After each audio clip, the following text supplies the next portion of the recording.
Hello and welcome to my second episode to my mission to Jool. This is the space plane I was talking about that is going to send all of the... There we go. All the last things up to the Indipendence. Let's just turn on. There we go. As you can see, we have 35.8 gigawatts of power, and here we go. These are plasma engines, so they're very, very efficient, and I really like that I can get into space just with these engines. And as you can see, very nice liftoff. A little bit of wobbling right there because I have quite a bit of cargo with me, but it still flies very, very well. On board we have some things that need to be added. As I said before, I forgot to add landing lights onto the lander, so we have these on board that we're going to install. And also I'm just going to refuel a little bit of the food that has been used up because 36 days have passed, so we have only 23 hours left until it is the best window of opportunity to get to Jool. And the Kerbins on the Independence have been using up some food and building up some waste, which I would like to take out. And I really like the speed of this thing. It's just insane. But when you build up a power network this strong, it actually gets a lot easier. And as you can see, I actually get more power because I get out of the atmosphere, and these power stations just beam the power upwards, but these relays then really focus the power where it's going to. So we're gonna set this as target. Okay. The only downside with this space plane is it builds up waste heat very fast. I mean, I could add a lot more radiators so it doesn't go up that fast, but it works fine as it is, so.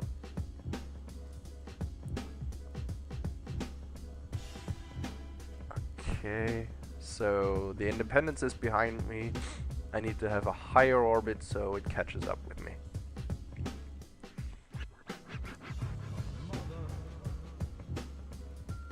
Yeah, getting into space with this spaceplane is so easy. As you see, I mean, even this thing has a delta V of 46,000.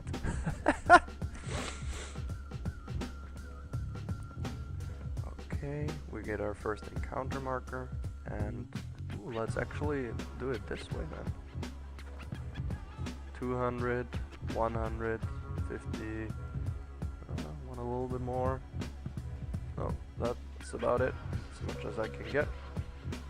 We'll just deactivate the transceivers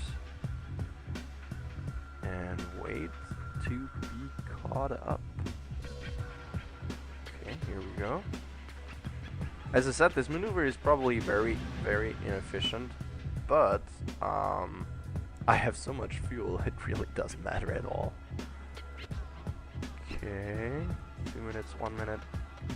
30 seconds. Okay. So we have a difference of 980 meters per second for the target. Now, watch what happens when I'm just gonna activate the engine.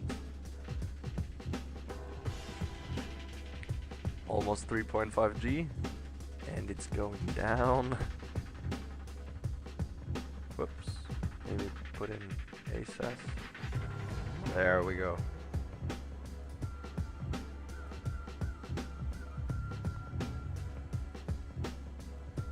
What the? Oh, that's...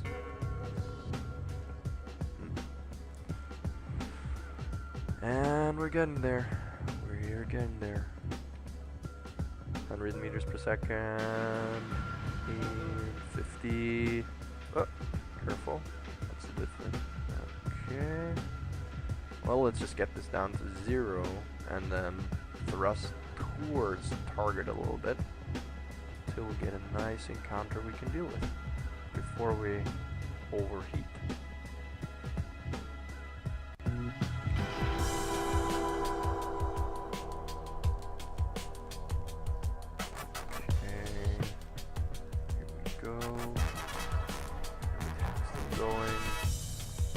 There we go. 1 kilometer, 0.9 kilometers, 0.5, 4, and that should be good. Let's deactivate the transceivers just in case. Make a quick save because sometimes it loves to be buggy. I haven't updated to the newest version of the game with the redirect mission because not all of the mods that I've installed in this save are updated yet, so it wouldn't work. But as soon as the last update is up to date, I'm going to change over as well, and maybe we can catch some nice asteroids or whatever floats my boat. Okay. We are close enough. We'll turn on RCS so we can turn fast enough. Okay, and from here on, it's again post-commentary. Docking maneuvering is just normal stuff. You guys have done it a million times. I'm just gonna show it for the completion of the series, but we're just gonna fast forward it for, yeah. Let's just say it saves you guys time of being bored to death. Okay, so I said before, we're here to refuel the Independence, and I should actually put the lights a little bit differently, just kind of lights up half the ship, and you don't really see where the docking port is. Oh, and there we're in luck, the sun just rises.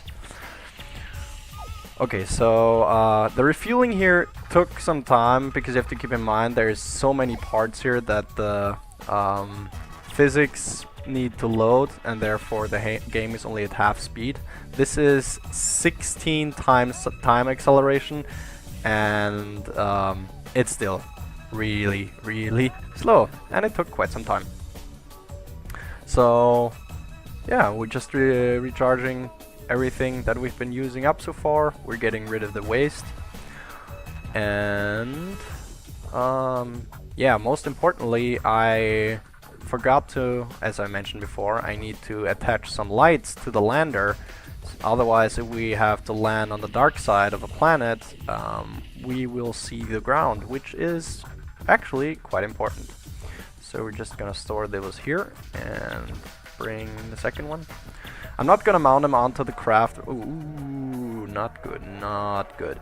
We're not gonna mount them onto the craft right away. I'll do that on the first away mission, because I just want to get them on quite straight, and I think handling this in the cargo bay with that little space right there, it's just gonna be a real pain in the ass. So we're just gonna store them here for now, and yeah, now it's time to head back, and here we go. Alright, let's just close up all of the cargo bay doors, and let's get the space plane back to the Kerbal Space Center.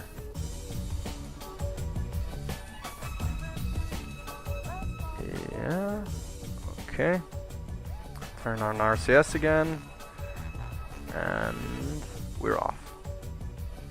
That's actually pretty cool when you fly away from something and it all closes down at the same time. I also took some really nice pictures right there. I just really thought it looked really cool. And, well, even spinning a little bit. Ah, what a beauty. What a beauty. Alright. Now it's time to fast forward again, because landing sequence is interesting to watch if it is held short, and that's what I'm doing here. So I just set up my nodes, accelerated a little bit, and I was actually, from the timing, I was pretty good on it, so I was able to land properly on the Kerbal Space Center. And re-entry just works fine, even with deadly re-entry, another mod that I'm using, and I hope will not destroy the Indipendence once I go into the atmosphere of Jool to slow me down. Interestingly enough, the power receivers don't seem to have any effect on the aerodynamics, which is quite lucky for me. Otherwise this plane wouldn't work at all, because if you have such big things slowing you down, this plane would be unstable and would never fly properly. Okay, we had some load time here. That's one of the things I should probably do, just put the power stations a little bit further away from the runway, otherwise every time I try to land it slows down really quick. But yeah, we're just gonna have a nice and easy, wait, it's back to the Indipendence. Turn all of these things off since we don't need them anymore. And how much time do we have left? 22 hours left. Well, we can try to muck around. Okay, so we need to go faster than Kerbin. So we should accelerate right about here. Oh, actually, more over here.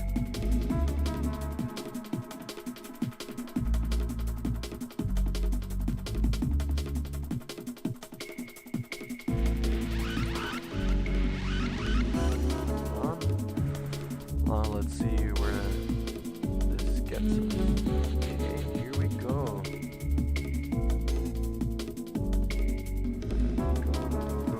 Go. Ooh, that is actually fairly close. Just lost my node.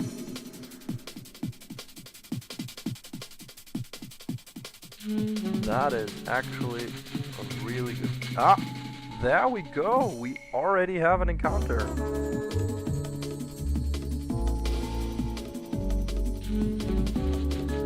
Well, we're gonna have to do some tweaking once we're at the ascending node, but I'm pretty sure that's our window. It only takes us 1,973 meters per second. That's an 8-minute burn. Or, never mind, the estimated burn cannot be calculated. That's how much time we have until this node. Awesome. Alright, let's start turning the ship and getting ready for our departure. With Halman, Kerman, and Kenzin Kerman behind the joystick. Yeah, this thing's a brick. Just with SAS, this thing turns so slow.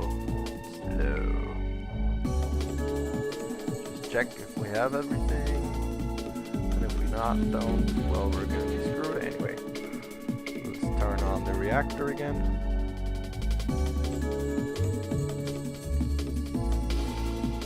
Ah, I still want to turn off the torque on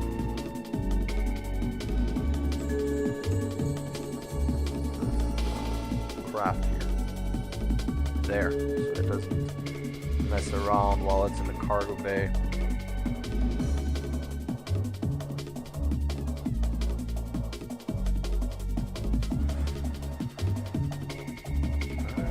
Just a little bit more.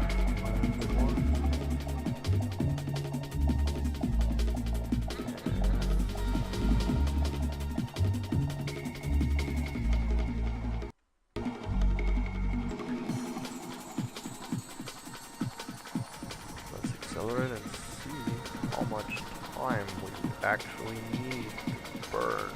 So we need 4 minutes of burning time. So let's wait until we are at 2 minutes.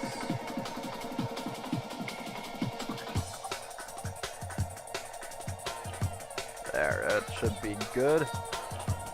And now let's head off to Jool. Mission Command is giving it a go. And we're off. 4 minutes continuously burning. Now I'm just gonna fast forward this for you. Okay, fast forward and post commentary again. I don't know how some people do post commentary so well that most of the time you don't even notice that it is post commentary. I know it kind of is weird when you, well, it doesn't sound that well, it just doesn't look that well. I don't know. It just doesn't seem so right to do post commentary when you do kind of half stream something.